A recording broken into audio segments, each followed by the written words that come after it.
चलो भाई, अब बात करते हैं हम। आज बात करेंगे क्या? आज बात करेंगे रिवीजन। लिविंग वर्ड का क्या करेंगे? रिवीजन। देखो भाई, रिवीजन और क्लासरूम में बहुत ज्यादा अंतर होता है। क्लास में क्या होता है, पूरा पढ़ाया जाता है, हाँ, एक एक लाइन एनसीईआरटी की और जो एक्स्ट्रा पॉइंट होता है उसको पढ़ाया जाता है। यहाँ सिर्फ हम कवर अप करेंगे, ज्यादा से ज्यादा कवर अप करेंगे एनसीईआरटी। क्या कवर अप करेंगे? एनसीईआरटी के मेन पॉइंट, क्योंकि हमने क्लास में पूरा पढ़ा दिया है ना। तो क्लास में जो पढ़ाया है, तुम्हें क्या करना है, अगर कुछ पॉइंट यहाँ छूट जाता है लेकिन तुम्हारे पास नोट्स होगा, तुम क्या कर लोगे, पूरा नोट्स अपने जबान पर कर लोगे। इतनी बात एकदम क्लियर है। तो बिना टाइम वेस्ट किए हुए क्या स्टार्ट करते हैं? Living word. क्या स्टार्ट करते हैं? Living word. ऐसी दुनिया जहां क्या रह रहा हो, ऐसी दुनिया जहां लिविंग ऑर्गेनिज्म रह रहा हो। कौन रह रहा हो? Living organism. उससे पहले एक एटीट्यूड वाले अंकल जी बैठे हैं ऐसे करके, हाँ, उनको देख लेते हैं। उनका नाम है अर्नेस्ट मेयर। देखो, अर्नेस्ट मेयर पे हमारा 1.5 घंटे का लगभग लेक्चर हुआ था, 1-1.5 घंटे का हुआ था।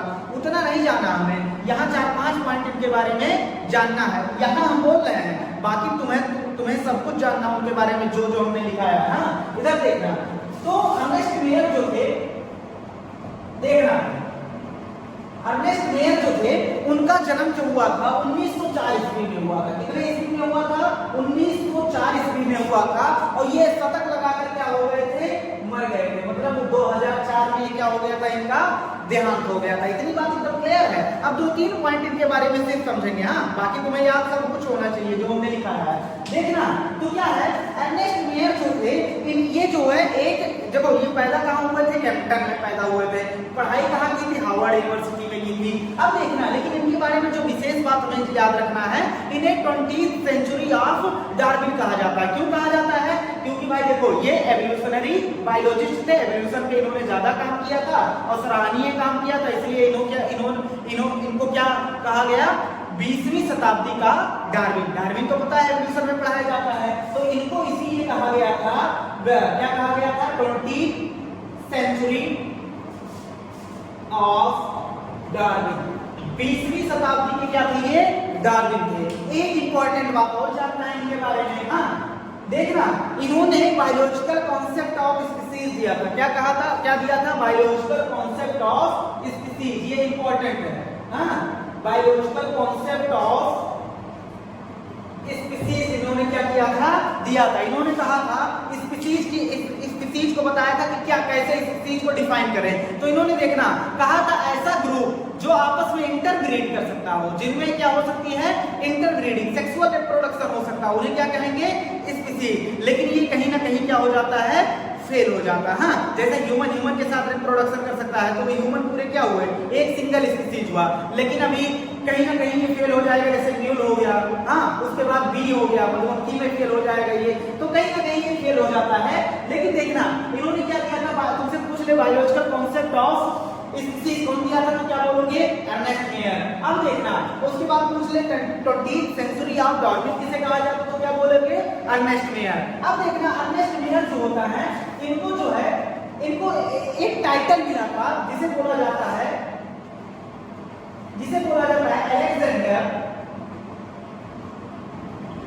Alexander अगेसिस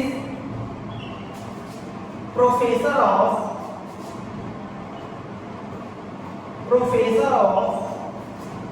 zoology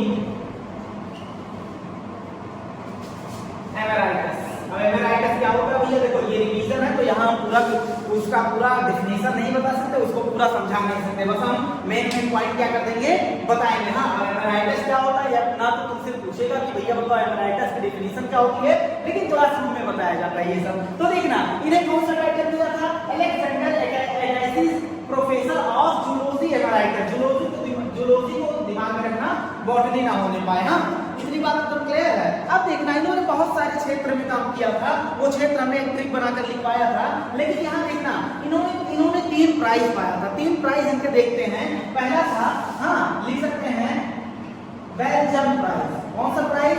Belgium prize. इन्हें मिला था 1983 ईस्वी में। कब मिला था? 1983 ईस्वी में। उसके बाद मिला था इन्हें इंटरनेशनल प्राइज फॉर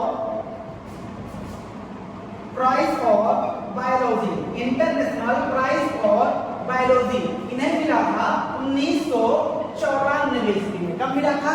1994 स्टोर में मिला था। अब देखना उसके बाद अगर हम बात करते हैं तो अगला प्राइस इनका है क्रैक फूड प्राइस। हाँ, इन्हें मिला था 1999 से, मतलब मरते मरते देखो 2004 में टपक गए, लेकिन 1999 तक प्राइज इन्होंने जीता। तो 1999 में क्या मिला था? Crack food. और इंटरनेशनल प्राइज कब मिला था?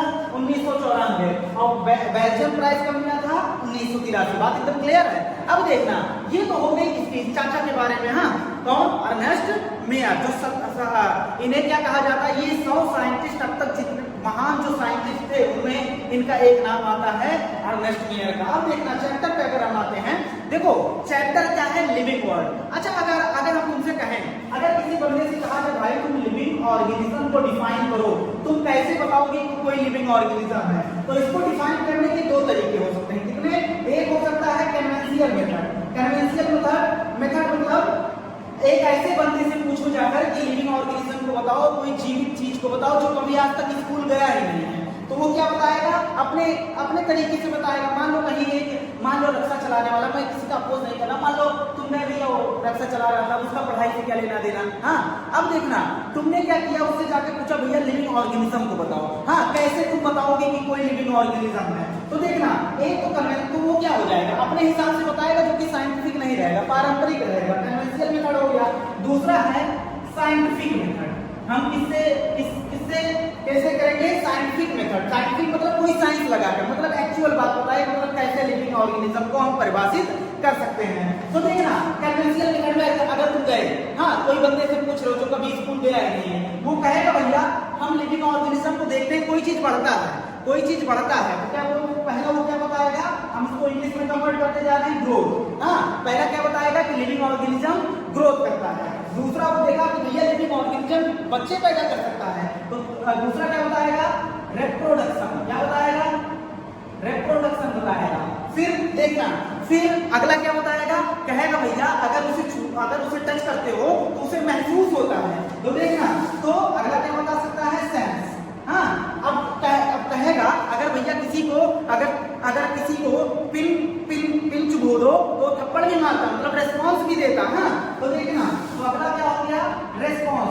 ये कौन सा बंदा बता रहा है? कन्वेंशियल बंदा, जो आज तक स्कूल कभी, मतलब स्कूल जाने से मतलब उसको साइंस के बारे में कोई नॉलेज नहीं है। वो क्या बता रहा है? ग्रोथ करेगा, रिप्रोडक्ट। लिविंग ऑर्गेनिज्म क्या है? जो ग्रोथ करे, रिप्रोडक्शन करे, सेंस कर, महसूस कर सके और उसका रिस्पॉन्स दे सके। लेकिन आओ हम तुमसे पूछते हैं, तुम तो बहुत बड़े वाले हो क्या? साइंटिस्ट। हाँ, देखना, अरे भाई साइंस को जानने वाला, साइंस को पढ़ने वाला क्या होगा? साइंटिस्ट होगा। हमारे एनसीईआरटी एक बार कहीं भी है उसको कि बीइंग अ साइंटिस्ट। हाँ, साइंटिस्ट होने के नजरिए से सोचें तो तुम क्या डाल दोगे इसमें? कहो भैया नहीं, मेटाबॉलिज्म करता है। ये क्या होता है मेटाबॉलिज्म? अभी बता रहे हैं। हाँ, तुम क्या बोलोगे? नहीं, ये मेटाबॉलिज्म करता है। और फिर क्या कहोगे? इसमें सेल्फ रेप्लिकेशन होता है।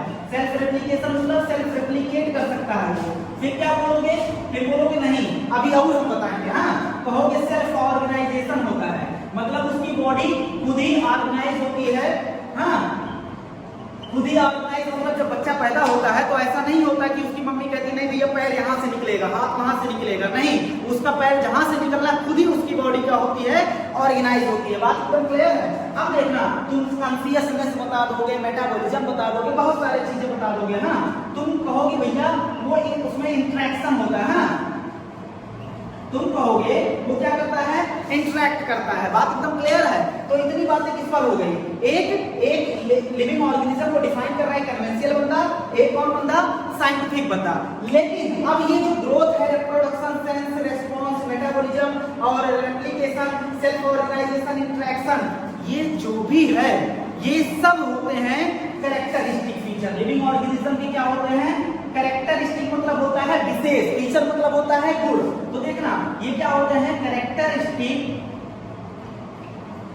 फीचर होते हैं। हाँ, ऑफ लिविंग ऑर्गेनिज्म, चाहे वो कन्वेंशियल बंदा बताया हो, चाहे वो साइंटिफिक बंदा बताया हो, ये क्या होते हैं? कैरेक्टरिस्टिक फीचर होते हैं। देखना, दो फीचर होते हैं, एक होता है कैरेक्टरिस्टिक फीचर, एक होता है डिफाइनिंग फीचर। दोनों में डिफरेंस क्या होता है बता रहे हैं। अब बात करते हैं डिफाइनिंग फीचर। इस पर बात करते हैं डिफाइनिंग फीचर। देखना, एक होता है कैरेक्टरिस्टिक फीचर, एक होता है डिफाइनिंग फीचर। दोनों के अंदर क्या होता है ये समझ लेना। Characteristic feature of living organism और defining feature of living organism. मान लो तुम्हारे सामने एक बंदा है और उसे पूरे वर्ल्ड में उसे बताना है कि हम पूरे वर्ल्ड में एक कोई ऐसा चीज बता दे जो पूरे वर्ल्ड वाले उसे जानने लगे। हाँ, तो देखना डिफाइनिंग मतलब किसी चीज को परिभाषित कर दे।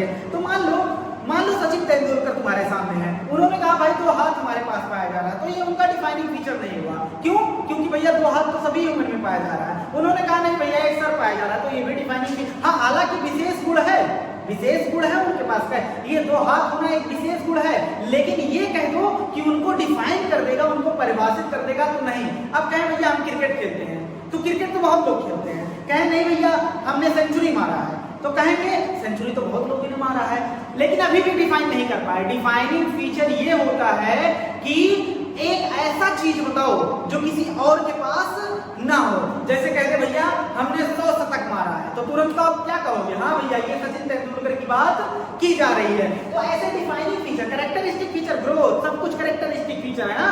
अब डिफाइनिंग फीचर क्या होता है? जो लिविंग ऑर्गेनिज्म को परिभाषित कर दे। हाँ, तो देखना कैसे हम पहचानेंगे। यहाँ 2 चीजें हैं। हाँ, यहाँ 2 चीजें हैं। सचिन तेंदुलकर भूल जाओ, यहाँ आओ तो 2 चीजें, या तो कोई चीज लिविंग है या तो कोई चीज नॉन लिविंग है। तो देखना अगर हम बात करें कैसे हम पता करेंगे कि कौन डिफाइनिंग फीचर है कौन नहीं है। तो देखना डिफाइनिंग फीचर होने के लिए 2 चीजें लिखेंगे। अगर दोनों चीजों को वो फॉलो कर लिया तो क्या होगा?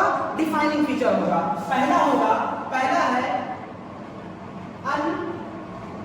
अनएक्सेप्शनली प्रेजेंट, इसका मतलब है प्रेजेंट। हाँ, present in all living organism. Unexceptionally present in all living organism मतलब अगर कोई चीज डिफाइनिंग फीचर है, कोई गुण डिफाइनिंग फीचर है, तो वो क्या होना चाहिए? सभी लिविंग ऑर्गेनिज्म में पाया जाना चाहिए। सभी, एक सिंगल एक्सेप्शन उसका नहीं होना चाहिए। डिफाइनिंग फीचर होने के लिए एक सिंगल एक्सेप्शन नहीं होना चाहिए। Unexceptionally present in all living organism, ऐसा नहीं भैया ज्यादातर में तो पाया जाता है लेकिन 1-2 है नहीं पाया जाता, तो ये डिफाइनिंग फीचर नहीं होगा। हाँ, कैरेक्टरिस्टिक फीचर सभी होंगे। बात एकदम क्लियर है। एग्जामिनर फंसाना चाहे तो फंसा दे, पूछ ले बताओ, अभी बताएंगे लास्ट में, इसको डिस्कस कर देंगे। हाँ, उसके बाद है नॉट शोन। दूसरा क्राइटेरिया क्या है? Not shown by any non living thing. कोई नॉन लिविंग थिंग है, कोई नॉन लिविंग वस्तु, ऐसा मतलब कोई नॉन लिविंग जो ये लिविंग ऑर्गेनिज्म में पाया जा रहा है, कोई भी नॉन लिविंग थिंग ऐसा नहीं होना चाहिए जिसमें ये वाले जो इसमें पाया जा रहा है, इसमें ये गुण पाया जा रहा है। हाँ, मतलब हमारे अंदर मान लो अगर एक कोई ऐसा गुण पाया जा रहा है सिर्फ लिविंग ऑर्गेनिज्म में पाया जाना चाहिए, ऐसा नहीं कि नॉन लिविंग में भी पाया जा रहा है। तो 2 क्राइटेरिया है। पहला तो सभी लिविंग ऑर्गेनिज्म में पाया जाए, दूसरा कोई भी नॉन लिविंग थिंग में ना पाया जाए। एकदम सिंपल भाषा में उसे क्या बोलेंगे? Defining feature. कहीं भी लगाना इसको। हाँ, अब देखना एक करके बात करते हैं। अब देखते हैं ग्रोथ। क्या टॉपिक है हमारे एनसीईआरटी में? ग्रोथ। तो देखना ग्रोथ क्या होता है? किसी भी चीज का बढ़ना ग्रोथ होता है। पैसे का बढ़ना ग्रोथ, हमारी हाइट का बढ़ना ग्रोथ, हमारी पेट का निकलना, लॉकडाउन में अक्सर निकल जाएगा। हाँ, पेट का निकलना ग्रोथ, मतलब किसी भी चीज का बढ़ना क्या होगा? ग्रोथ होगा। तो देखना ग्रोथ हो सकता है इंक्रीज, का सिंपल है इंक्रीज इन मास, या तो कोई चीज मास में बढ़ रही है, मास मतलब उसका वेट बढ़ रहा है, या तो कोई चीज नंबर में बढ़ रही है। देखो भाई आज हमारे पास 2 रुपए थे, कल हमारे पास क्या हो गया? 10 रुपया हो गया, तो ये ग्रोथ हुआ कि नहीं हुआ? हाँ, अब देखना आज हम 10 किलो के थे, कल 15 किलो के हो गए, तो इसमें भी ग्रोथ हुआ कि नहीं हुआ? तो ग्रोथ जो होगा मास द्वारा भी हो सकता है, नंबर द्वारा, या दोनों हो सकता है। तो ये क्या होगा? 2 कैरेक्टरिस्टिक होते हैं, 2 फीचर, 2 कैरेक्टरिस्टिक होते हैं ग्रोथ कराने के लिए। बात एकदम क्लियर है। अब देखना, आओ देख लेते हैं अगर कोई चीज है। हाँ, मान लो लिविंग में बात करते हैं। लिविंग ऑर्गेनिज्म में जो होता है ग्रोथ इनसाइड से होता है। कहां से होता है? अंदर से। अच्छा, हम जब बड़े होते हैं तो अंदर से ग्रोथ होता है कि ऊपर से होता है? अंदर से होता है। अब कुछ लोग कहेंगे सर ये जो पिंपल्स निकलता है ये तो बाहर, भैया अंदर से बाहर आता है ना, क्योंकि प्रोटोप्लाज्म में ग्रोथ हो रहा है, तो ये अंदर से बाहर आता है ना। तो लिविंग ऑर्गेनिज्म में ग्रोथ कहां से होता है? फ्रॉम इनसाइड से ग्रोथ होता है। अब लिविंग ऑर्गेनिज्म को हम 2 कैटेगरी में बांट सकते हैं। एक है मल्टी सेलुलर, किसमें बांट सकते हैं? मल्टी सेलुलर मतलब एक से ज्यादा सेल होगा, और एक को बांट सकते हैं यूनिसेलुलर। किसमें बांट सकते हैं? यूनिसेलुलर मतलब एक सिंगल सेल वाले ऑर्गेनिज्म। मल्टी सेलुलर में हम दो भागों किसको बांटेंगे, एक बांटेंगे प्लांट और एक बांटेंगे एनिमल। क्या बांटेंगे? एनिमल। हाँ देखना, अब इन सब में क्या देखेंगे? Growth by cell division. हमने बताया ग्रोथ नंबर में भी हो सकता है, अगर नंबर में कोई इंक्रीज कर रहा है तब भी ग्रोथ होगा, अगर मास में कोई इंक्रीज कर रहा है तब भी ग्रोथ होगा। तो हम बात करते हैं हमारे प्लांट। हाँ अब हम क्या देखेंगे यहाँ पर? हम देखेंगे ग्रोथ बाय सेल डिवीजन। हाँ सेल डिवीजन द्वारा हम क्या देखेंगे? ग्रोथ। तो प्लांट जिंदगी भर अपने पूरे जीवन काल में सेल डिवीजन द्वारा क्या करता है? ग्रोथ करता है। तो यहाँ देख सकते हैं कभी देखो प्लांट अगर कट जाए तो फिर से वो पूरा प्लांट आ सकता है, लेकिन क्या तुम्हारा गला काट दो, हाँ तो नया गला, तुम गला काट दियो क्या नया गला आ जाएगा? नहीं, ऐसा नहीं है। एनिमल में क्या होता है? एट सर्टेन एज, एक पर्टिकुलर एज तक होता है। बहुत बड़ा क्वेश्चन हमारे दिमाग में आता है सर सेल डिवीजन द्वारा ग्रोथ में बात कर रहे हो, बात को पलटना नहीं। ह्यूमन जो होता है जब बुढ़ा हो जाता है तब भी उसमें क्या होता है? स्पर्म का प्रोडक्शन होता है, और स्पर्म का प्रोडक्शन बिना सेल डिवीजन से हो ही नहीं सकता। तो कैसे आप कह रहे हैं भैया? यहाँ जो क्राइटेरिया ले गया है बताने के लिए ना, वो हाइट है। क्या है? हाइट। एक पर्टिकुलर हाइट का क्राइटेरिया लिया गया है। बात एकदम क्लियर है। अब इसका हाइट काट दो फिर से वो हाइट गेन कर लेता है, लेकिन हमारे यहाँ से इतना उड़ा दो तो क्या फिर से आ जाएंगे? क्या नहीं आ जाएंगे। हाँ वीडियो बनना बंद हो जाएगा। चलो अब बात करते हैं, नॉन लिविंग थिंग पे। इसको बात करते हैं, अब बात करिए लिविंग थिंग, उसके बाद हम बात करेंगे कहां से होता है इसका ग्रोथ, इनसाइड से। अब बात करते हैं नॉन लिविंग थिंग, मतलब कोई नॉन लिविंग वस्तु है। तो नॉन लिविंग वस्तु का एक्सटर्नल ग्रोथ होता है। जैसे मान लो कोई माउंटेन है। अब माउंटेन है, मान लो कोई टीला है। टीला कैसे बना? मिट्टी क्या हुआ? उसके ऊपर एक्यूमुलेट होता गया, उसके बाद क्या बन गया? टीला बन गया। तो इसमें क्या होता है? एक्सटर्नल ग्रोथ होता है। देखो मेरे भाइयों, मैं पूरा एक्सप्लेन नहीं कर सकता, नहीं तो वीडियो बहुत ज्यादा बड़ा हो जाएगा, पूरा क्लास हो जाएगा। एक्सटर्नल ग्रोथ बोलेंगे, और उसके बाद एक्सटर्नल ग्रोथ हमने बोल दिया। अब देखना इसमें अगर हम क्राइटेरिया, देखो इसमें हम क्राइटेरिया क्या लेते हैं? Increase in biomass. हाँ बायोमास में इंक्रीज होता है। इसका एग्जांपल, जैसे मान लो ये कोई जगह, उस पे हम लेके लगातार पूरा फेंक रहे हैं या मिट्टी लगातार एक्यूमुलेट हो रहा है, तो ये भैया ऊंचा होता जा रहा है कि नहीं? तो इसका ग्रोथ होता जा रहा है कि नहीं? बताओ ये नंबर में बढ़ रहा है कि बायोमास में बढ़ रहा है? बायोमास में बढ़ रहा है। तो इंक्रीज इन बायोमास। तो क्या इंक्रीज इन बायोमास? जैसे एग्जांपल लेंगे बाउल्डर, टीले हो गए, और उसके बाद माउंटेन हो गया, हाँ और उसके बाद सैंड माउंट मतलब जो रेगिस्तान में कभी देखो यहाँ रेत रहती है तो उड़कर वहां चली जाती है, वहां एक्यूमुलेट हो जाती है, फिर उड़कर वहां चली जाती है, तो सैंड माउंट हो गया। बात एकदम क्लियर है। अब देखना, अब ग्रोथ एक डिफाइनिंग फीचर है कि नहीं है, इसको जानने के लिए हम किस क्राइटेरिया में रखते हैं? इस डिफाइनिंग फीचर वाले क्राइटेरिया में रखते हैं। डिफाइनिंग फीचर क्या बोलता है? डिफाइनिंग फीचर बोलता है कि unexceptionally present in all living organism, सभी लिविंग ऑर्गेनिज्म में प्रेजेंट होना चाहिए। चलो भाई, ग्रोथ सभी लिविंग ऑर्गेनिज्म, पहला क्राइटेरिया ग्रोथ पास कर लेगा, सभी लिविंग ऑर्गेनिज्म में ग्रोथ होता है, पहला क्राइटेरिया पास। लेकिन not shown by any non living thing, कोई नॉन लिविंग थिंग में ग्रोथ नहीं होना चाहिए। लेकिन नहीं भैया, नॉन लिविंग थिंग में भी ग्रोथ हो रहा है, तो ये क्राइटेरिया फेल। इसका मतलब ये ग्रोथ जो है वो एक डिफाइनिंग फीचर नहीं है। बात एकदम, चलो भाई देखना, रिप्रोडक्शन का अगर बात करते हैं, अगला क्या है? रिप्रोडक्शन। तो रिप्रोडक्शन मतलब क्या होता है? हम किसी से प्रोड्यूस हुए हैं, हम पुनः, री मतलब पुनः, प्रोडक्शन मतलब प्रोड्यूस करना। हाँ हम किसी से प्रोड्यूस हुए, हम पुनः किसी को क्या करेंगे? प्रोड्यूस। उसके लिए एबिलिटी होनी चाहिए। हाँ इधर देखना, अगर बात करते हैं दो टाइप के होते हैं, एक होता है असेक्सुअल रिप्रोडक्शन, एक होता है सेक्सुअल रिप्रोडक्शन। तो देखना असेक्सुअल रिप्रोडक्शन में क्या होगा? मतलब एक जिसमें एक पेरेंट इन्वॉल्वमेंट, एक पेरेंट से अगर बच्चा पैदा हो गया, दो पेरेंट अगर मिलाकर बच्चा पैदा करें तो उसे क्या बोलते हैं? Sexual reproduction. अच्छा बताओ, एक पेरेंट हो रहा है तो इसमें वेरिएशन मतलब अलग डिफरेंस आएगा? नहीं आएगा, कोई चेंज आएगा? ये जैसा पेरेंट होगा वैसा प्रोजेनी होगा, इसमें वेरिएशन क्या होगा? आएगा। अब देखना, अगर हम बात करते हैं देखो सेकंड एनसीईआरटी में क्या किया है? बहुत सही किया है। दो रिप्रोडक्शन को दो भागों में बांट दिया, असेक्सुअल रिप्रोडक्शन, सेक्सुअल रिप्रोडक्शन। ना फ्रेगमेंटेशन ना वेजिटेटिव रिप्रोडक्शन, सब एसेक्सुअल में बांटा है।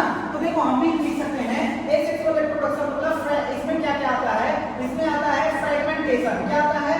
फ्रेगमेंटेशन फ्रेगमेंटेशन, फ्रेगमेंट मतलब होता है टुकड़ा, फ्रेगमेंट मतलब होता है टुकड़ा। अगर कोई ये कोई पार्ट है, हाँ, इसका थोड़ा टुकड़ा का इसका थोड़ा फ्रेगमेंट टूट कर गिर जाए और नया ऑर्गेनिज्म बना दे, तो इसे क्या बोलेंगे, इस प्रोसेस को बोलेंगे फ्रेगमेंटेशन। इसमें एक पेरेंट का इन्वॉल्वमेंट हो रहा है कि दो पेरेंट का, एक पेरेंट का, तो क्या होगा, सेक्सुअल रिप्रोडक्शन। इसका एग्जांपल देखते हैं, इसका एग्जांपल होता है फंजाई और फिलामेंटस एल्गी। उसके बाद अगला एग्जांपल होता है protonema of Moses, protonema of Moses. उसके बाद दूसरा होता है इसमें बडिंग। बडिंग मतलब क्या होता है, कोई क्या है, ऑर्गेनिज्म है, उसमें क्या होगा, थोड़ा सा प्रोजेक्शन निकलेगा। मान लो कोई ऑर्गेनिज्म है, इसमें क्या निकला, थोड़ा सा प्रोजेक्शन निकला, कलीनुमा प्रोजेक्शन निकला, ये प्रोजेक्शन टूट कर गिर गया और क्या बना दिया, नया ऑर्गेनिज्म बना दिया। इसे क्या बोलेंगे, बडिंग। ये पाया जाता है तुम्हारा ईस्ट एंड हाइड्रा में, जिसमें पाया जाता है ईस्ट एंड हाइड्रा में। अगला है ट्रू रीजनरेशन। क्या है, ट्रू रीजनरेशन। ट्रू रीजनरेशन मतलब क्या होता है, मतलब अगर कोई ऑर्गेनिज्म है, उसका कोई भी पार्ट टूट कर गिर जाए तो नया ऑर्गेनिज्म बना दे। मान लो हमारा नहीं, किसी का एक्सीडेंट हो गया, हाँ, अब उसके 72 पार्ट हुए, तो 72 पार्ट नए ऑर्गेनिज्म बना दिए, तो उस नए मतलब 72 ऑर्गेनिज्म नए बन गए, तो उसे क्या बोलेंगे, ट्रू रीजनरेशन। मतलब लगभग हर पार्ट क्या हो सकता है उसका, अगर रिप्रोडक्शन कर मतलब हर पार्ट नए ऑर्गेनिज्म में कन्वर्ट हो सकता है, उसे क्या बोलेंगे, ट्रू रीजनरेशन। इसका एग्जांपल होता है प्लेनेरिया, फ्लैटवर्म। क्या एग्जांपल होता है, फ्लैटवर्म। सभी क्या, अब आओ डिफाइनिंग फीचर देखते हैं। हाँ, डिफाइनिंग फीचर होने के लिए सभी अनएक्सेप्टेबल, मतलब सभी लिविंग ऑर्गेनिज्म में रिप्रोडक्शन होना चाहिए, लेकिन नहीं है ऐसा, एक्सेप्शन है। कौन, म्यूल कभी सेक्सुअल रिप्रोडक्शन नहीं करता। भैया म्यूल जब रिप्रोडक्शन नहीं करता तो पैदा क्या आसमान से होता, नहीं भैया, इसमें हॉर्स और डंकी का खेल होता है। कैसे होता है पूरा बताया है, यहाँ नहीं बता सकते। वर्कर भी कभी सेक्सुअल रिप्रोडक्शन नहीं करती। हाँ भैया, ये खाली काम करते हैं। हाँ, अब देखना, स्टेराइल कपल, तुम इंसान में ले लो, स्टेराइल कपल क्या रिप्रोडक्शन करते हैं? भैया रिप्रोडक्शन मतलब होता है बच्चे पैदा करना। हाँ, जो तुम सोच रहे हो वो नहीं होता। इधर देखना, तो स्टेराइल कपल जो स्टेराइल होते हैं, जो बच्चे नहीं पैदा कर सकते, वो कभी रिप्रोडक्शन कर ही नहीं सकते। तो ये क्या हो गया, क्या पहला क्राइटेरिया रिप्रोडक्शन पास कर रहा है? पहला क्राइटेरिया क्या है, unexceptionably present in all living organism. सभी लिविंग ऑर्गेनिज्म में पाया जाना चाहिए, कोई भी ऐसा ऑर्गेनिज्म एक्सेप्शन नहीं आना चाहिए। लेकिन यहाँ देखो एक्सेप्शन आ गया, मतलब पहला क्राइटेरिया ही फेल हो गया, तो रिप्रोडक्शन एक डिफाइनिंग फीचर नहीं है। बात एकदम क्लियर है। फंजाई भी जो है वो एक तरीके से और रिप्रोडक्शन करता है, मिलियन ऑफ स्पोर फॉर्मेशन कर लेता है, उसके बाद वो फैलता जाता है और रिप्रोड्यूस होता जाता है। इतनी बात एकदम क्लियर है। फंजाई भी क्या होता है, मिलियन ऑफ स्पोर बन जाते हैं। इस पॉइंट को लिख लेना। अब देखना, अगर हम रिप्रोडक्शन की बात करेंगे यूनिसेलुलर ऑर्गेनिज्म। यूनिसेलुलर ऑर्गेनिज्म मतलब ऐसा ऑर्गेनिज्म जो एक सिंगल सेल का बना हो। लो भाई, एक सिंगल सेल का ऑर्गेनिज्म हमने बना दिया। अब ये क्या करेगा, डिवाइड करेगा कितने भागों में, बटा 2 भागों में। भैया देखो, तुम सेल डिवीजन देख रहे हो, एक सेल से कितना सेल हुआ, 2, तो इंक्रीज इन नंबर का बढ़ना क्या है, ग्रोथ। तुम कह रहे हो ग्रोथ, हम कहेंगे एक ऑर्गेनिज्म रिप्रोडक्शन करके 2 ऑर्गेनिज्म बना दिया, तो हम क्या कहेंगे, रिप्रोडक्शन। तुम कह रहे हो यार ग्रोथ हुआ है क्योंकि 1 से 2 हो गया, हम कहेंगे नहीं, रिप्रोडक्शन होके 1 से 2 हो गया है। तो यूनिसेलुलर के केस में अगर सेल डिवीजन हम क्राइटेरिया ले रहे हैं, तो क्या होता है, ग्रोथ जो होता है वो सिनोनिमस होता है। सिनोनिमस मतलब दूसरा नाम, ग्रोथ का हम रिप्रोडक्शन बोल सकते हैं, या रिप्रोडक्शन का दूसरा नाम हम क्या बोल सकते हैं, ग्रोथ बोल सकते हैं। तो ग्रोथ एंड रिप्रोडक्शन यूनिसेलुलर के केस में क्या होते हैं, सिनोनिमस होते हैं। पर्यायवाची क्यों, क्योंकि भैया एक सेल से 2 सेल बना, तो यहाँ ग्रोथ भी हो रहा है और यहाँ रिप्रोडक्शन भी हो रहा है। क्या हमारे में ऐसा है, हमारा एक सेल से 2 सेल बन गया, तो भैया सिंपली हमारे में क्या होगा, ग्रोथ होगा। रिप्रोडक्शन मतलब पूरा एक बच्चा तैयार कर दो। हाँ, तो देखना, ये हमारी बात हो गई ग्रोथ पर। अब हम बात करते हैं मेटाबॉलिज्म। किस पर बात करते हैं, मेटाबॉलिज्म। तो देखना, मेटाबॉलिज्म क्या होता है, किसी चीज का टूटना या किसी चीज का बनना, उसे बोलते हैं मेटाबॉलिज्म। ये मेटाबॉलिज्म जो वर्ड है, क्या मेटाबॉलिज्म जो वर्ड है, ये डिराइव किया गया है ग्रीक वर्ड से। कहां से लिया गया है, ग्रीक वर्ड से। इसका मतलब होता है मेटाबोल। क्या मतलब होता है, मेटाबोल। इसे ग्रीक में मेटाबोल कहा जाता है। अब देखना, जैसे हमारे यहाँ काले इंसान को कलुआ कहा जाता है, उसके बाद उसको इंग्लिश में कन्वर्ट किया जाता है। तो इंग्लिश में कन्वर्ट करेंगे क्या होगा, क्या कहेंगे, ब्लैक बोलेंगे। वैसे वहां मेटाबॉलिज्म को मेटाबोल वर्ड से लिया गया। उस मेटाबोल को इंग्लिश में अगर कन्वर्ट करेंगे तो इसका मतलब होता है कन्वर्जन। क्या बोल सकते हैं? To change. किसी चीज में क्या आ रहा है? चेंज आ रहा है, या क्या बोल सकते हैं? कन्वर्जन। कन्वर्जन मतलब एक चीज दूसरे चीज में कन्वर्ट हो रही है। अच्छा, किसका कन्वर्जन हो रहा है देखना। तो कन्वर्जन होता है हमारे, हम जानते हैं हमारी बॉडी क्या है, हमारी बॉडी या कुछ भी जो संसार में एग्जिस्ट कर रहा है वो किस फॉर्म में है? वो किसी ना किसी केमिकल से बना होता है। तो हमारी बॉडी क्या होती है? छोटे, उसमें छोटे केमिकल भी हो सकते हैं, बड़े केमिकल भी हो सकते हैं, अलग अलग ग्रुप भी क्या होते हैं?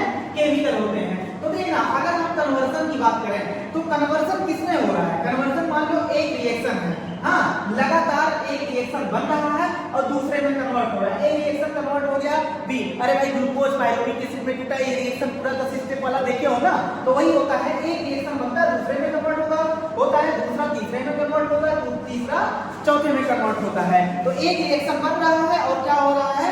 दूसरे में क्या हो रहा है? कन्वर्ट हो रहा है। कौन सा रिएक्शन? Chemical reaction. ऐसे हमारे शरीर में, हमारे शरीर को छोड़ो, यूनिसेलुलर प्रोकैरियोट से लेकर मल्टीसेलुलर यूकैरियोट जितने भी ऑर्गेनिज्म होते हैं उनके बॉडी में क्या होता है? 1000 ऑफ द रिएक्शन चलता है। कितने reaction? 1000 of chemical reaction, 1000 of chemical reaction चलते हैं किसके बॉडी में? हाँ, चाहे वो यूनिसेलुलर प्रोकैरियोट की बात कर लो, चाहे वो मल्टीसेलुलर यूकैरियोट की बात करो। तो कुल मिला जुला के कह सकते हो जितने भी लिविंग ऑर्गेनिज्म इस धरती पर एग्जिस्ट कर रहे हैं उसमें क्या है? हजारों टाइप के नंबर नहीं, हजारों टाइप के क्या चलते हैं? Chemical reaction. इस केमिकल रिएक्शन को हम बोल सकते हैं मेटाबॉलिक रिएक्शन। क्या बोल सकते हैं? Metabolic reaction. हाँ, तो देखना, केमिकल रिएक्शन को क्या बोल सकते हैं? Metabolic reaction.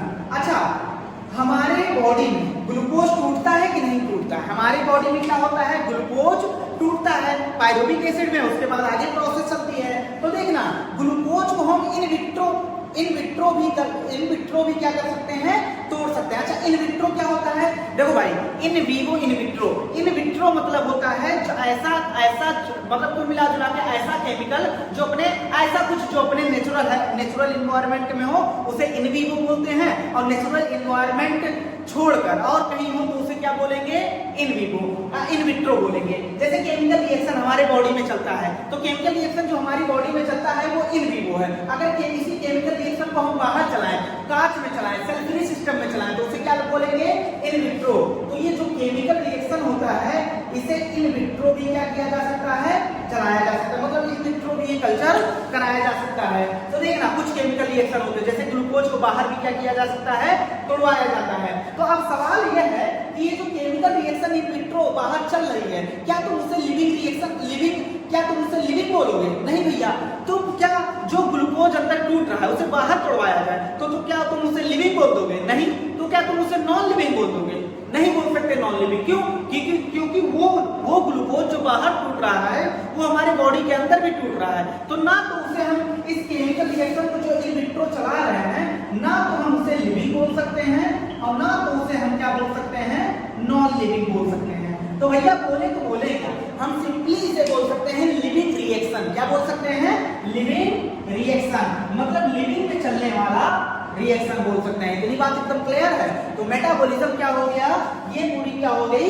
मेटाबॉलिज्म। तुमने सुना होगा ह्यूमन के एक सेल में, प्रत्येक सेल में 5000 टाइप के मेटाबॉलिक रिएक्शन चलते हैं। कितने? साइमल्टेनियसली, मतलब एक साथ 5000 टाइप के रिएक्शन, केमिकल रिएक्शन चलते हैं। अब देखना, और इसे डिफाइनिंग फीचर में सेट करते हैं। तो डिफाइनिंग फीचर में भैया सेट करने के लिए पहला देखो, सभी लिविंग ऑर्गेनिज्म में पाया जाना चाहिए, कोई भी एक्सेप्शन नहीं होना चाहिए, बिल्कुल क्राइटेरिया। ये क्राइटेरिया क्या हो गया? पप्पू पास हो गया। हाँ, अब देखना, दूसरा क्राइटेरिया क्या है? Not shown by any non living thing. किसी नॉन लिविंग थिंग में नहीं पाया जाना चाहिए। तो कोई भी non living thing metabolism show नहीं करता। देखो भैया, पास हो गया, दोनों क्राइटेरिया पास हो गया। क्या हम मेटाबॉलिज्म को अब बोल सकते हैं? क्या मेटाबॉलिज्म को क्या बोल सकते हैं? मेटाबॉलिज्म एक डिफाइनिंग फीचर है। अब तुमने सुना होगा मेटाबॉलिज्म जो होता है दो टाइप, मतलब इसको दो भागों में बांटा जाता है। एक होता है एनाबॉलिज्म, हमारी बॉडी में या तो कोई चीज बन रही है या तो कोई चीज क्या हो रही है? टूट रही है। और एक होता है कैटाबॉलिज्म। हाँ,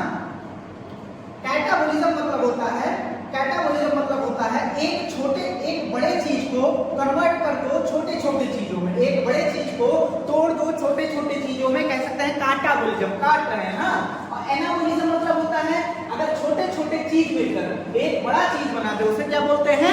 एनाबोलिज्म बोलते हैं। क्या बोलते हैं? एनाबोलिज्म बोलते हैं। बात एकदम क्लियर है। जैसे फोटोसिंथेसिस होती है तो CO2 plus H2O give rise to glucose, तो यहाँ छोटे छोटे चीज मिलकर बड़ा चीज बना रहे हैं, तो इसका एग्जांपल देंगे anabolism. A for anabolism, A for addition, addition मतलब जोड़ना। अगर जैसे ग्लूकोज रेस्पिरेशन में ले लो, ग्लूकोज तोड़ रही है, ग्लूकोज टूट रहा है, तो उसे क्या बोलेंगे? कैटाबोलिज्म बोलेंगे। बात एकदम क्लियर है। तो मेटाबॉलिज्म एक डिफाइनिंग फीचर है कि नहीं है? बिल्कुल एक डिफाइनिंग फीचर है। जितने भी केमिकल रिएक्शन होते हैं हमारी बॉडी में जो चल रहे हैं, जैसे हमने बताया हजारों केमिकल रिएक्शन चलते हैं, उन सबको मिलाकर एक साथ मेटाबॉलिज्म बोला जाता है। एक रिएक्शन को क्या बोलेंगे? Metabolic reaction. कई सारे रिएक्शन एक साथ जो चल रहे हैं उनको एक साथ मिलाकर क्या कहा जाएगा? मेटाबॉलिज्म। अब बात करते हैं अगला टॉपिक, कंसियसनेस। क्या? चेतना। हाँ, कंसियसनेस मतलब सोच समझना। देखना, जितने भी लिविंग ऑर्गेनिज्म होते हैं, चाहे वो यूनिसेलुलर प्रोकैरियोट से लेकर मल्टीसेलुलर यूकैरियोट, कुल मिला जुला के कह सकते हैं ऑल लिविंग ऑर्गेनिज्म, सभी लिविंग ऑर्गेनिज्म में, हाँ, सभी लिविंग ऑर्गेनिज्म में कंसियसनेस क्या होता है? पाया जाता है, चेतना पाया जाता है, उनमें समझ पाया जाता है। जैसे तुम कुत्ते को मारो तो उसे पता रहता है कि भागना है। तुम कहोगे सर प्लांट भी तो ऑर्गेनिज्म है, तो प्लांट में भैया प्लांट तुम्हें रिस्पॉन्स नहीं देता, लेकिन वो इंटरनल रिस्पॉन्स देता है। हाँ, अब प्लांट तुम्हें घुमा के थप्पड़ नहीं मारता, इसका मतलब ये थोड़ी ना उसमें कंसियसनेस नहीं पाया जाता। तो कंसियसनेस क्या होता है? सोचने समझने की क्षमता किसमें? हर एक ऑर्गेनिज्म में समझ पाई जाती है। बात एकदम क्लियर है। अब देखना, कोई ऑर्गेनिज्म जो होता है किसी चीज को सेंस कर सकता है। क्या कर सकता है? सेंस कर सकता है। जैसे हम उसे छेड़ रहे हैं, जैसे हमने यहाँ टच किया, तो हम कोई भी ऑर्गेनिज्म क्या होता है? महसूस कर लेता, चाहे वो प्लांट हो, एनिमल हो, चाहे जो हो, वो महसूस कर लेता है कि हमें कोई क्या किया है? टच किया। जैसे हम ह्यूमन की बात करें, अच्छा ह्यूमन की बात करें तो ये सेंस किसके थ्रू करेगा? Through sense organ. अच्छा, हमारे अंदर सेंस ऑर्गन क्या है? हाँ, सेंस ऑर्गन क्या है भैया? नाक हो गया, आंख हो गया, कान हो गया, जीभ हो गया, स्किन हो गया, ये सब क्या है? सेंस ऑर्गन है। और सेंस करके क्या देता है? रेस्पॉन्स देता है। जैसे कोई हमें मान लो यहाँ पिन कर दिया, तो इसे एक थप्पड़ देंगे कि नहीं देंगे? ये हमें स्टिमुलेट किया, ये हमें महसूस हुआ, अब उसको हम क्या करेंगे? रेस्पॉन्स देंगे। थप्पड़ नहीं देंगे, कम से कम हटा तो लेंगे ऐसे हाथ ना, तो ये क्या होता है? रेस्पॉन्स। तो कोई भी ऑर्गेनिज्म अगर सेंस करता है तो उसका क्या देता है? रेस्पॉन्स देता है। हाँ, अब देखना, response to environmental cues. Environmental मतलब कुछ भी उसे किसी भी तरीके का सेंस दिया, मान लो हवा तेज से चली, तो वो क्या करेगा? उसे सेंस होगा, महसूस होगा कि नहीं होगा? अब उसका वो रिस्पॉन्स देगा। अगर दुबला है तो भाग जाएगा जल्दी से, कहीं उड़ ना जाए। हाँ, तो एनवायरमेंटल क्यूज मतलब होता है स्टिमुलस। क्या होता है? इसका मतलब स्टिमुलस। अब ये एनवायरमेंटल स्टिमुलस कई तरीके के हो सकता है फिजिकल हो। फिजिकल मतलब हो सकता है कोई एक थप्पड़ आकर हमें मार दिया हो, तो क्या होगा? ये फिजिकल स्टिमुलेट किया, फिजिकल हमें क्या किया? स्टिमुलेट किया। हम सेंस करेंगे उसको, क्या करेंगे? रेस्पॉन्स। हो सकता है ये एनवायरमेंटल क्यूज केमिकल हो। केमिकल मतलब कोई हमारे ऊपर लाके तेजाब डाल दे। हाँ, तो ये स्टिमुलेट कैसा हुआ? स्टिमुलेट कर रहा है ना हमको, कैसा हुआ? केमिकल। हो सकता है ये बायोलॉजिकल स्टिमुलस हो। बायोलॉजिकल मतलब मान लो कोरोना वायरस हो गया। हाँ, कोरोना मतलब कोई भी लिविंग ऑर्गेनिज्म हमारे अंदर आकर क्या कर दिया? अटैक कर दिया। इतनी बात एकदम क्लियर है। कोई बैक्टीरिया हमारे अंदर चला आया और हम रिस्पॉन्स दिए, तो इसके प्रति रिस्पॉन्स देंगे। तो एनवायरमेंटल क्यूज फिजिकल भी हो सकता है, केमिकल भी हो सकता है, बायोलॉजिकल भी हो सकता है। जितने भी लिविंग ऑर्गेनिज्म दुनिया में पाए जाते हैं, चाहे वो सभी लिविंग ऑर्गेनिज्म, यूकैरियोट, प्रोकैरियोट, सभी में क्या पाया जाता है? सभी अपने सराउंडिंग से क्या होते हैं? जागरूक होते हैं। उनके सराउंडिंग में क्या उन्हें पता होता है। लेकिन ह्यूमन एक ऐसा शख्स है जो अपने सराउंडिंग, उसके सराउंडिंग में क्या है ये भी पता है, लेकिन वो अपने आप से जागरूक भी है। मतलब अवेयर हिमसेल्फ, मतलब अपने आप से जागरूक है, उसमें सेल्फ कॉन्शियसनेस पाया जाता है। उसे पता है कि हमें इस दुनिया पर राज कैसे करना है, हमें सबसे बचना कैसे है, हमें नई नई तकनीक कैसे डेवलप करनी है। तो इसे क्या बोलते हैं? Self consciousness. क्या कोई ऑर्गेनिज्म है जिसमें सेल्फ कॉन्शियसनेस पाया जाता है? क्या शेर हमको कैद कर सकता है? नहीं कैद कर सकता। क्या बढ़ैया हमको कैद कर सकता है? नहीं। तो उसमें सेल्फ कॉन्शियसनेस नहीं पाया जाता। क्यों? और हमारे अंदर ह्यूमन में क्या पाया जाता है? सेल्फ कॉन्शियसनेस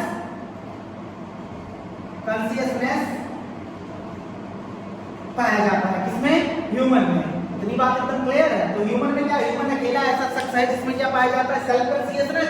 बाकी सब लिविंग ऑर्गेनिज्म में क्या पाया जाता है, कॉन्शियसनेस पाया जाता है। देखना, अच्छा लिविंग ऑर्गेनिज्म, अगर हम लिविंग ऑर्गेनिज्म की बात करेंगे तो उसमें प्लांट आएगा कि नहीं आएगा, तो भैया प्लांट रेस्पॉन्स देगा कि नहीं देगा, तो प्लांट भी क्या करेगा, वो भी लिविंग ऑर्गेनिज्म है, तो प्लांट भी रेस्पॉन्ड करेगा टू एक्सटर्नल फैक्टर। देखते हैं जैसे प्लांट वाटर के प्रति रिस्पॉन्स करेगा कि नहीं करेगा, वाटर तुम दो ना झूठ क्या हो जाएगा, सूख जाएगा।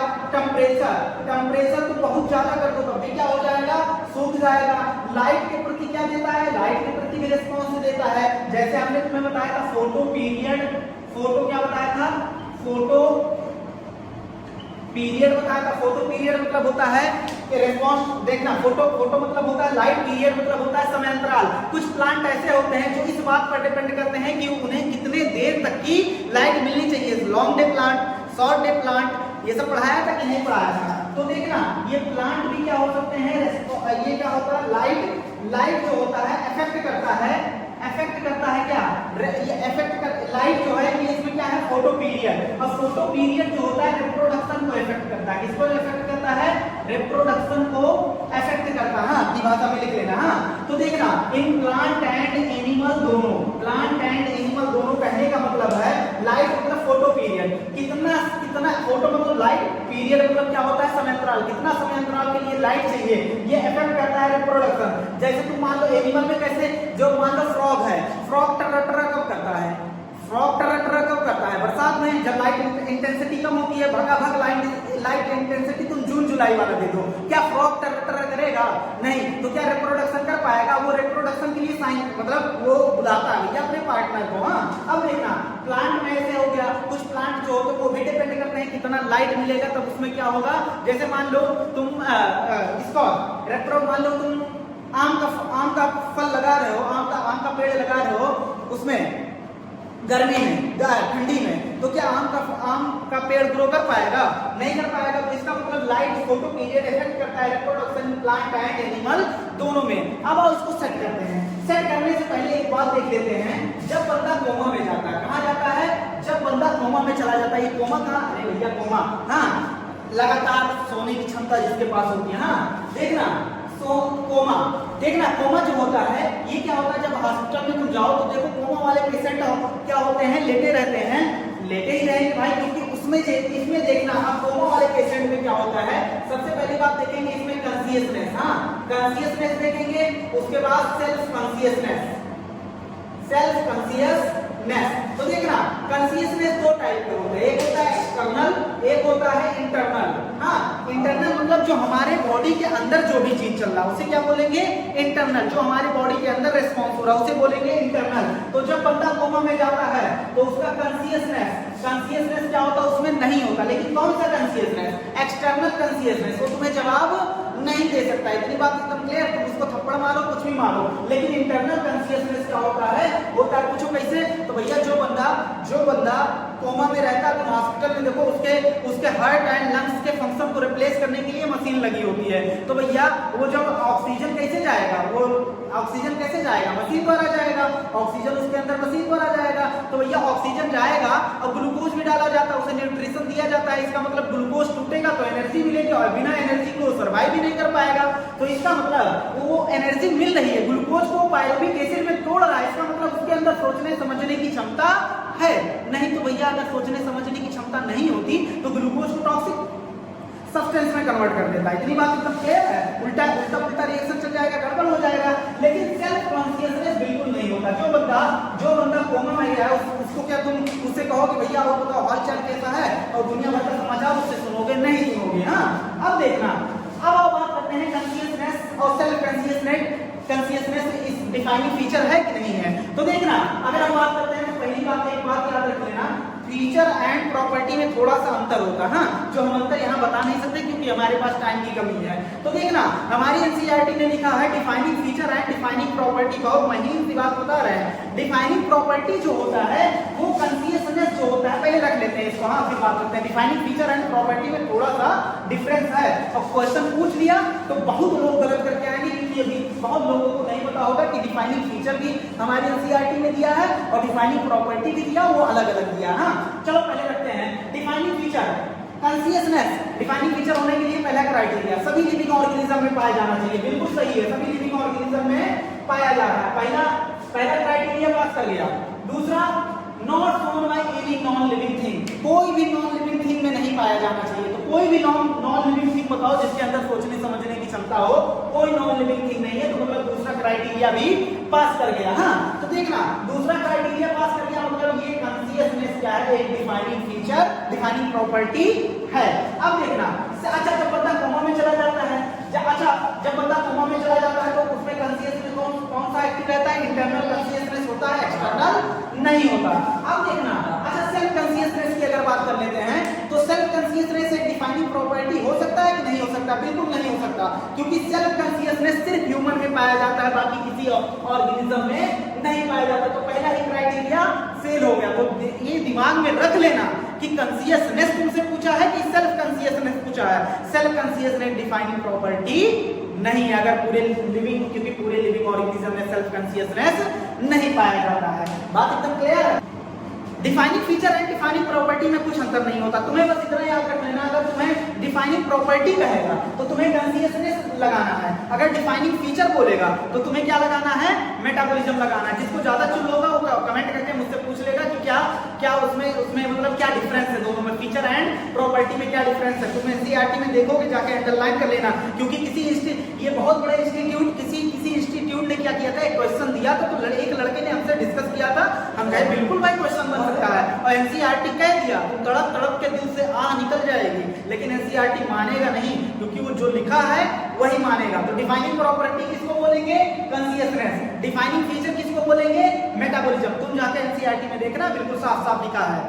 सिंपल सा इंटरेक्शन देखते हैं। सिंपल से इंटरेक्शन मतलब क्या होता है, देखना, जैसे H2 है प्लस हाफ O2, ये मिलकर क्या बनाता है, H2O, क्या बनाता है, पानी बनाता है, वाटर मॉलिक्यूल बनाता है। अब देखना, हाइड्रोजन जो है वो किसमें यूज होता है, फ्यूल में। O2 जो है कंबसन के लिए, जलाने के लिए क्या चाहिए, O2 चाहिए, ऑक्सीजन चाहिए। देखना, हाइड्रोजन एंड ऑक्सीजन दोनों की प्रॉपर्टी क्या है, ये आग जलाने में मदद कर रहा है, और इससे मिलकर जो मॉलिक्यूल बना है वो किसमें मदद कर रहा है, आग बुझाने में मदद कर रहा है। तो यहां से एक बात ये समझ सकते हैं कि ये जो बड़ी चीज बनी है इसकी प्रॉपर्टी इस बात पर डिपेंड नहीं करती कि इन जिस छोटी सी चीज से बनी है उसकी प्रॉपर्टी क्या होगी, क्योंकि देख लो ये इसकी प्रॉपर्टी अलग है और इन दोनों चीज की प्रॉपर्टी क्या है, अलग है। बात एकदम क्लियर है। तो ऐसे देखना, अगर हम बात करते हैं इलेक्ट्रॉन प्रोटॉन न्यूट्रॉन, हाँ इलेक्ट्रॉन प्रोटॉन न्यूट्रॉन मिलकर क्या बनाते हैं, एटम मिलकर क्या बनाता है, मॉलिक्यूल मिलकर क्या बनाते हैं, हम सिंपली से लिख दे रहे हैं सेल ऑर्गेनेल्स, और सेल ऑर्गेनेल्स मिलकर क्या बनाते हैं, सेल, और सेल मिलकर क्या बनाते हैं, टिश्यू, और टिश्यू मिलकर क्या बनाता है, ऑर्गन मिलकर क्या बनाता है, ऑर्गन सिस्टम। और ढेर सारे ऑर्गन सिस्टम ऑर्गेनाइज होकर, समायोजित होकर क्या बनाते हैं, ऑर्गेनिज्म, तभी तो नाम पड़ा है ऑर्गेनिज्म, ऑर्गेनाइज होकर क्या बना दिए, ऑर्गेनिज्म बना दिए। ये बात एकदम क्लियर है। अब देखना, इसे बोलते हैं, अगर देखना, जैसे जैसे हम आगे बढ़ते जाएंगे हम कहेंगे कि देखो यहाँ कॉम्प्लेक्सिटी, जटिलता क्या हो रही है, बढ़ रही है। बात एकदम क्लियर है। देखना, अभी इलेक्ट्रॉन प्रोटॉन न्यूट्रॉन था, उसके बाद एटम हुआ, मॉलिक्यूल हुआ, सेल ऑर्गेनेल्स हुआ, सेल हुआ, टिश्यू हुआ। जैसे जैसे हम आगे बढ़ते जा रहे हैं कॉम्प्लेक्सिटी क्या होती जा रही है, बढ़ती जा रही है। इस अरेंजमेंट को बोलते हैं हायरार्की। क्या बोलते हैं, हायरार्की। हायरार्की मतलब होता है अनुक्रम। क्या होता है, हायरार्की मतलब क्या होता है, अनुक्रम। अब चाहे तुम असेंडिंग ऑर्डर में जाओ, चाहे तुम बढ़ते हुए क्रम में जाओ, चाहे तुम डिसेंडिंग ऑर्डर में जाओ। अगर हम यहाँ से आगे की तरफ बढ़ रहे हैं तो आगे की तरफ जा रहे हैं, मतलब असेंडिंग की तरफ जा रहे हैं, और चाहे तुम डिसेंडिंग की तरफ जाओ। अगर ऑर्गेनिज्म से तुम एटम की तरफ आ रहे हो तो क्या होगा, वो डिसेंडिंग होगा। अगर तुम इलेक्ट्रॉन से मतलब एटम से या जो इलेक्ट्रॉन से ऑर्गेनिज्म की तरफ जाओगे तो क्या होगा, असेंडिंग होगा।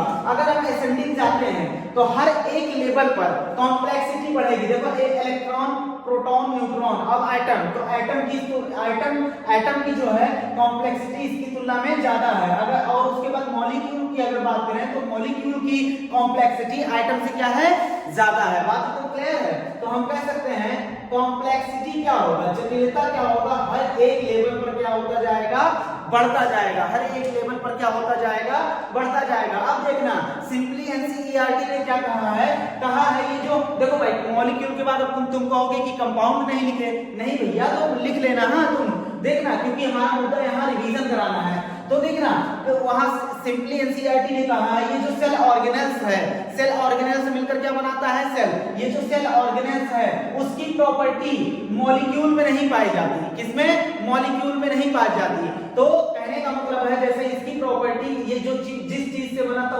उसमें नहीं पाई जाती, वैसे सेल ऑर्गेनेल्स जिससे बना है, मॉलिक्यूल से बना है, तो इसकी प्रॉपर्टी मॉलिक्यूल्स में नहीं पाई जाती। लेकिन ये किस बात पर डिपेंड करता है, इसकी प्रॉपर्टी पर तो नहीं डिपेंड करता है, इनका आपसी इंटरेक्शन कैसा है। जैसे H2O इस बात पर नहीं डिपेंड करता कि इनकी प्रॉपर्टी क्या है, किस बात पर डिपेंड करता है, ये आपस में इंटरेक्ट कैसे किए हैं, कैसे इंटरेक्ट करके H2O बना दिए हैं। तो हम कह सकते हैं ये जो टिश्यू है, टिश्यू की प्रॉपर्टी सेल में नहीं पाई जाती। टिश्यू की जो प्रॉपर्टी वो सेल में नहीं पाई जाती। इस टिश्यू की प्रॉपर्टी सेल की प्रॉपर्टी पर डिपेंड नहीं करता, बाकी किस बात पर डिपेंड करता है, ये आपस में कैसे इनमें आपस में कैसे इंटरेक्शन है, इस बात पर डिपेंड करता है। बात एकदम क्लियर है। अब देखना ये तो हमारी बात होगी, तो कॉम्प्लेक्सिटी हर एक लेवल पर क्या होगा, इंक्रीज होगा। अब आप बात करते हैं, अगर हम तुमसे कहें बायोलॉजी, अगर हम तुमसे कहें भैया बायोलॉजी क्या होता है, तुम कहोगे बायो मतलब लिविंग और लॉजी मतलब क्या होता है, स्टडी। तुम कहोगे हाँ story of life on earth, earth पर किसकी स्टोरी देखना, लाइफ की देखना, उसे क्या बोलते हैं, बायोलॉजी बोलते हैं। हाँ हम कहेंगे चलो भैया एक डिफिनेशन और दे दो, स्टोरी ऑफ एवोल्यूशन हाँ of living organism on earth. हम कहेंगे एक डिफिनेशन और दे दो, हम किसी बायोलॉजी क्या होता है, स्टोरी पढ़ना। हाँ एवोल्यूशन किसका, लिविंग ऑर्गेनिज्म का अर्थ पर, कैसे एक आरएनए प्रोटीन से कैसे डायनासोरस बना, कैसे इंसान बना, कैसे और प्लांट बना, इसकी स्टोरी को समझना क्या होता है, बायोलॉजी। दुनिया में जितने भी ऑर्गेनिज्म आए हैं और आएंगे और हैं, जो भी हैं वो आपस में क्या है, कनेक्टेड है। ऑल लिख सकते हैं लिविंग ऑर्गेनिज्म, एलो मतलब लिविंग ऑर्गेनिज्म, चाहे वो पास्ट में हो, चाहे वो फ्यूचर में आएंगे और चाहे वो प्रेजेंट में हो, चाहे वो प्रेजेंट में हो, सब के सब क्या है, ऑल सब के सब ऑर्गेनिज्म एक दूसरे से जुड़े हुए हैं। सब के सब ऑर्गेनिज्म, क्या हमारा और डायनासोरस में कोई लिंक है, क्या हमारा और प्लांट में कोई लिंक है, क्या हमारा और बैक्टीरिया में कोई लिंक है, हाँ बिल्कुल लिंक है, क्योंकि हमारे अंदर क्या पाया जाता है, कॉमन जेनेटिक मटेरियल। हम सबका जेनेटिक मटेरियल क्या है, हम सबका जेनेटिक मटेरियल क्या है, कॉमन है। कॉमन मतलब एक जैसा है, एक जैसा मतलब कंपोजिशन नहीं, सबका जेनेटिक मटेरियल। बहुत बच्चे यहाँ पर कंफ्यूज होते हैं कि एक जैसा मतलब सबका डीएनए एक जैसा है। डीएनए एक जैसा कहने का मतलब कॉमन जेनेटिक मटेरियल, मतलब जेनेटिक मटेरियल आरएनए भी हो सकता है, डीएनए भी हो सकता है। तो हम सबका कुछ ही वायरस होते हैं जिसमें गिने चुने वायरस होते हैं जिसमें आरएनए जेनेटिक मटेरियल पाया जाता है, बाकी दुनिया में कोई भी ऑर्गेनिज्म होता है उसमें क्या पाया जाता है, डीएनए। तो कॉमन जेनेटिक मटेरियल मतलब डीएनए हमारे अंदर सब में पाया जाएगा। लेकिन डीएनए का कंपोजिशन कैसा होगा, हमारा डीएनए और गधे का डीएनए एकदम तो मैच नहीं करेगा, हमारा डायनासोरस का डीएनए एकदम तो मैच नहीं करेगा, हमारा प्लांट का डीएनए क्या होगा, अलग होगा, लेकिन डीएनए का कंपोजिशन क्या होगा, डिफरेंट होगा। बात एकदम क्लियर है। अब करते हैं diversity in the living world. देखना अच्छा डाइवर्सिटी का मतलब क्या होता है, अगर हम डाइवर्सिटी का मतलब देखें तो डाइवर्सिटी का मतलब होता है विविधता। क्या होता है, विविधता। अच्छा विविधता मतलब क्या होता है, वैरायटी, अलग अलग टाइप। हाँ diversity in the living world, living word में क्या देखेंगे, डाइवर्सिटी। अच्छा डाइवर्सिटी एक इंग्लिश का वर्ड है, हाँ किसी भी चीज में डाइवर्सिटी हो सकता है। हाँ देखना, लेकिन अगर हम लिविंग ऑर्गेनिज्म की बात कर रहे हैं तो उस डाइवर्सिटी को हम क्या नाम दे सकते हैं, बायो। बायो मतलब लिविंग ऑर्गेनिज्म। अगर हम लिविंग ऑर्गेनिज्म की देख रहे हैं तो क्या नाम दे देंगे, बायोडाइवर्सिटी। हाँ बायोडाइवर्सिटी। देखना बायोडाइवर्सिटी मतलब क्या होता है, कितने टाइप के स्पीशीज पाए जाते हैं पूरे अर्थ पर, उसे क्या बोलते हैं, बायोडाइवर्सिटी। क्या, कितने टाइप के स्पीशीज पाए जाते हैं। तो हमारे अर्थ पर जो खोजा गया है वो है 1.7 से 1.8 मिलियन टाइप के क्या पाए जाते हैं स्पीसीज। यहाँ नंबर की बात नहीं की जा रही, स्पीसीज की बात की जा रही, टाइप ऑफ स्पीसीज। लेकिन हमारी एनसीईआरटी ने बायोडायवर्सिटी का डिफिनीशन क्या दिया है, number and type of species, जबकि होना क्या चाहिए, टाइप ऑफ स्पीसीज। हाँ, क्योंकि नंबर में भैया अकेला ह्यूमन जो है 7 बिलियन से ज्यादा है, इतनी बात मतलब क्लियर है।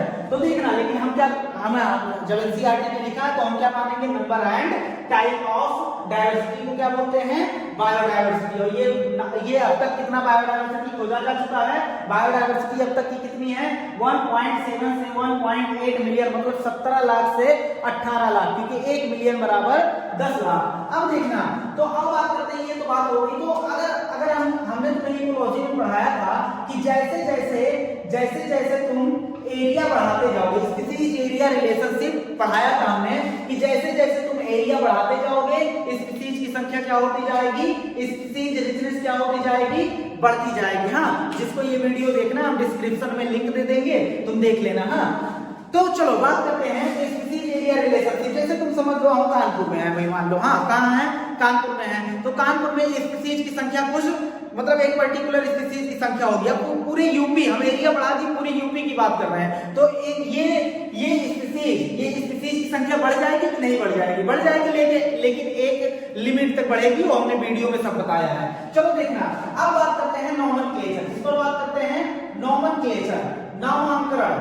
देखना, नामांकरण पर बात करते हैं, तो नामांकरण मतलब क्या होता है, किसी चीज का नाम देना। अच्छा, हर एक ऑर्गेनिज्म को नाम देना जरूरी है। पूछो क्यों जरूरी है, क्योंकि मान लो हम इंडिया में बैठकर हम स्टडी कर रहे हैं गुलाब का, किसका, गुलाब का। अब हम क्या, हमारा दोस्त है ऑस्ट्रेलिया में, अब वो हमसे फोन किया, कहा भैया किस पर स्टडी कर रहे हो, तो मतलब इंग्लिश में, तो हमने कहा भैया हम गुलाब पर स्टडी कर रहे हैं। हाँ, तो देखना वो क्या समझेगा क्या गुलाब है। तो क्या है, हर एक कंट्री में हर एक ऑर्गेनिज्म का क्या होता है, अलग अलग नाम होता है। तो देखना, तो लेकिन ऐसे दिक्कत हो जाएगी ना स्टडी करने में। तो नॉमेनक्लेचर में हमने क्या किया, नॉमेनक्लेचर में हमें क्या जरूरत थी, हमें ये जरूरत थी कि किसी ऑर्गेनिज्म का एक नाम हो, वो एक नाम से पूरी दुनिया भर में जाना जाए। तो उसी के लिए हमने क्या किया, हर एक ऑर्गेनिज्म का एक स्टैंडर्ड नाम दिया, उसका कोई ना कोई बायोलॉजिकल नाम दिया। अब देखना, तो ये नॉमेनक्लेचर समझ में आया कि हर एक ऑर्गेनिज्म का नॉमेनक्लेचर करना, नामकरण करना। अब देखना, अगर हम बात करते हैं तो तुमने पढ़ा होगा कभी जिंदगी में बाइनोमियल नॉमेनक्लेचर, द्विनाम पद्धति। क्या है, द्विनाम पद्धति। अच्छा, ये देने वाला कौन था, ये देने वाला था द्विनाम पद्धति। हाँ, बाई मतलब क्या होता है, दो। हाँ, नॉम मतलब दिया गया है नेम से, नाम। हाँ, नॉमेनक्लेचर, द्विनाम पद्धति। हाँ, दिया कौन था, बाई, इसके द्वारा दिया गया था कैरोलस लीनियस। कौन दिया था, कैरोलस लीनियस। अच्छा, जिस बुक में ये दिया था बाइनोमियल नॉमेनक्लेचर, उस बुक का नाम था, इंपॉर्टेंट है ये, फिलोसफिया बॉटेनिका। क्या नाम था, फिलोसफिया बॉटेनिका नाम था। इतनी बात एकदम क्लियर है। अब देखना, इन्होंने क्या किया था, इन्होंने रूल दिया था, इन्होंने कहा किसी भी ऑर्गेनिज्म को अगर नाम देना है तो ये रूल क्या करना पड़ेगा, ये रूल तुम्हें जो हमने दिया वो क्या करना पड़ेगा, फॉलो करना पड़ेगा। इनका पहला या दूसरा कुछ नहीं, हम अब देखो एनसीईआरटी में क्या दिया है, अलग अलग सीक्वेंस में दिया, लेकिन हम अपने सीक्वेंस में पढ़ा रहे हैं। इन्होंने कहा किसी भी ऑर्गेनिज्म का नाम में 2 कंपोनेंट होंगे। कितने वर्ड होंगे, 2 वर्ड होंगे, तभी तो नाम पड़ा है बाई मतलब 2। तो किसी भी ऑर्गेनिज्म का अगर हमें नाम देना है तो उसमें कितने कंपोनेंट होंगे, 2। हाँ, अब देखना, कि हम कह सकते हैं 2 वर्ड। हाँ, इन्होंने कहा जो first word and second word, कहा फर्स्ट वर्ड जो होगा वो जेनेरिक नेम होगा। जेनेरिक मतलब आमतौर पर बहुत लोगों का होगा नाम। हाँ, जेनेरिक नेम। हाँ, अब देखना, उन्होंने कहा जो दूसरा नाम होगा वो स्पेसिफिक, बहुत स्पेशल होगा। हाँ, स्पेसिफिक स्पेसिफिक एपिथेट। अब देखना, तो इन्होंने कहा पहला नाम क्या होगा, जेनेरिक नेम होगा, दूसरा क्या होगा, स्पेसिफिक एपिथेट होगा।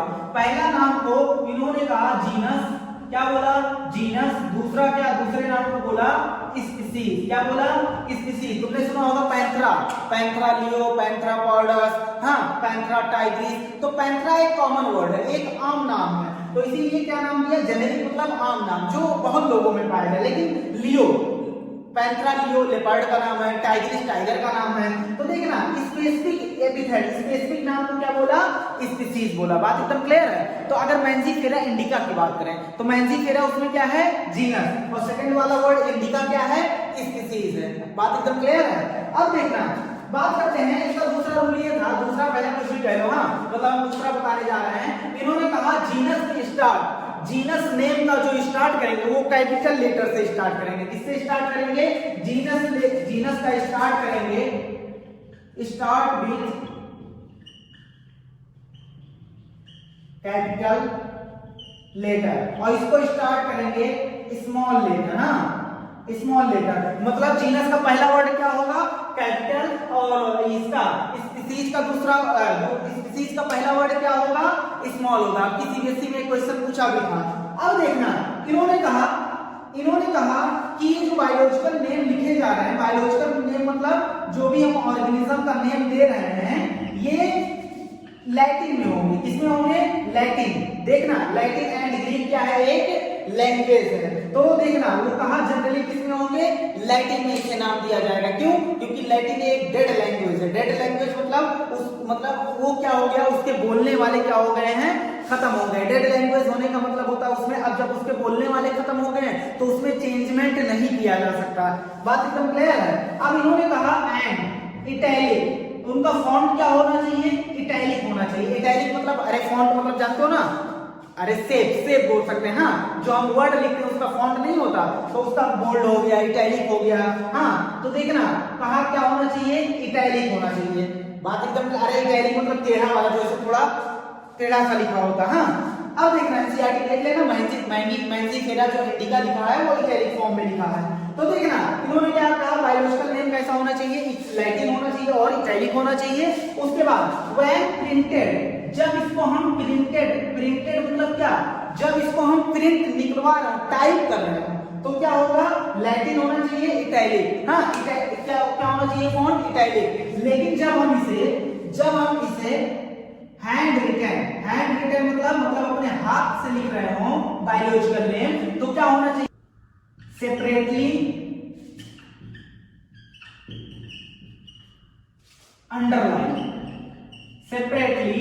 अंडरलाइन होना चाहिए। बात एकदम क्लियर है। जैसे कि हमने मान लो कोई दो वर्ड लिखा, हाँ, कोई दो वर्ड लिखा और हाथ से लिखा है, तो क्या होना चाहिए, इस दोनों वर्ड को क्या कर देंगे, सेपरेटली अंडरलाइन कर देंगे। ऐसे मिला के अंडरलाइन दोनों को नहीं करना। अगर हैंड रिटन होगा तो क्या होगा, सेपरेटली अंडरलाइन होगा। ये हो गया 4 रूल। अब देखते हैं नेम ऑफ ऑथर।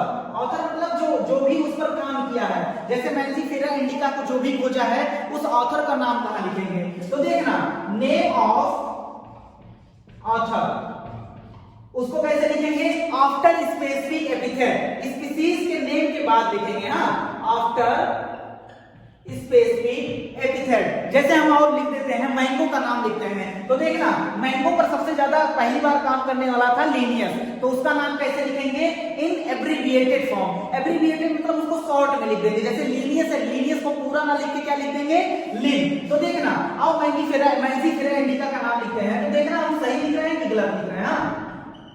मैंजीफेरा नहीं, गलत हो गया, क्योंकि ये इस वर्ड की स्टार्ट किससे होगी, स्मॉल से, हाँ, स्मॉल लेटर से। इंडिका, अब क्या होगा, मैंजीफेरा इंडिका लिन। अब लिन क्यों लिखा हमने, क्योंकि लीनियस ने इसको पहली बार डिस्कवर किया था, तो इसीलिए क्या नाम लिखेंगे, लीनियस। लीनियस को लीनियस ना लिख के क्या लिखेंगे, लिन लिखेंगे, हाँ। इतनी बात एकदम क्लियर है। अब देखना, अगर ये प्रिंटेड है, प्रिंटेड मतलब कंप्यूटर पे टाइप किया गया है, तो ये इसका फॉन्ट कैसा होगा, इटैलिक होगा। इटैलिक में तो थोड़ा टेढ़ा कर देंगे। अगर हमने हाथ से लिखा है तो क्या करेंगे, इसको सेपरेटली अंडरलाइन करेंगे। लेकिन ध्यान रखना, लिन को इटैलिक नहीं करेंगे। लिन चाहे हाथ से लिखा जाए चाहे जैसे लिखा जाए वो सिंपल फॉन्ट में लिखा जाएगा। बात एकदम क्लियर है। लेन के बाद क्या लगाएंगे, डॉट लगाएंगे। इतनी बात एकदम क्लियर है। अब देखना दो ब्रांच होते हैं जिसके तहत नाम दिया जाता है। देखना एक होता है आईसीबीएन, एक होता है क्या है, ब्रांच। तो एक है आईसीबीएन, एक है आईसीजेडएन। तो देखना आईसीबीएन और आईसीजेडएन इसका नाम होता है इंटरनेशनल कोड फॉर बॉटेनिकल। अगर किसी प्लांट का नाम देना हो तो किस ब्रांच के द्वारा देंगे, आईसीबीएन। हाँ, बॉटेनिकल नोमेनक्लेचर। अच्छा, आईसीजेडएन का फुल फॉर्म क्या होता है, international code of zoological nomenclature. देखना भाई, समझने वाली बात यहां है, एक छोटा सा डिफरेंस है। यहां है फॉर, क्या है, फॉर बॉटेनिकल नोमेनक्लेचर, और यहां है क्या, ऑफ नोमेनक्लेचर। हाँ, तो फॉर किसमें है, बॉटेनिकल में। हाँ, और ऑफ किसमें है, जूलॉजिकल में। ये बात ध्यान रख लेना, बात एकदम क्लियर है।